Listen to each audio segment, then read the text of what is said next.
دهکن جشن و قربانی نلی بازاره که لواست هتا دیتن. تانا حکومت آرما کردستان جی هیچ پلانکش بودا بشکرنا موچه بری جشنه نینه. پرانیا خلکی پارل بردست نینه و نشن کلو پلو پیتوین جشنه دابین کن. آشکره ازی که بلاف نکننا موچه و به بازاری دلاینها کشه کنه. و در انجام وانها هتا دیتن. خود برای موچه یک بجن عالم جلک متضارره یعنی بیلومه یعنی عالم اجلس خلق درکت هر بندی چی بید ما چی بود ندید و حفت هیو موچه عالم ندانه عالم فقیر جاره کری داره یعنی خود قبیل ناکت خودان عیال عالم مرج برسو دامر مادی کنگی چی بید ما حدا کنگی خود اف عیده صاده هشته یعنی هم یا منهاره اما یا یعنی ضرر که جلک مازن دکان دارد که بیلومه عالم دین دار بید یا حق بجن خدا ند ایجاره والله این ایجاره خواب دن اور بك هر نقلين يعني كالصراع ما استيكات يا خارج جلك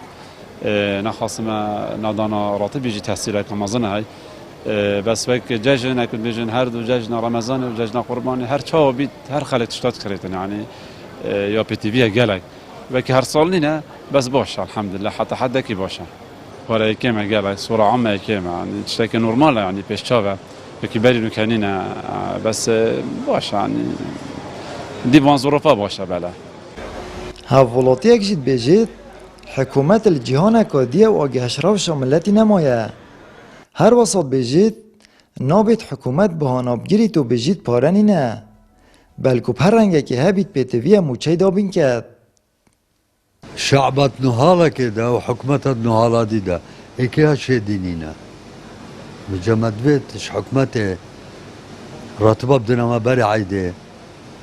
وابجي حيلتها بدنا شولي وبشكل مساعدة ما خل كيف كان يشتي عراقي وجنبي بيج مليونة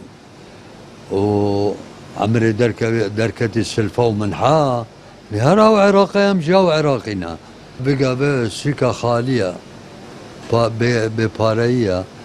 تو يعني بريشتي بوقتها دكت عيدة حاجية يعني قباض مش عالمي خبصة وازدحام بقى بيدهمروا بنين السكي بوشي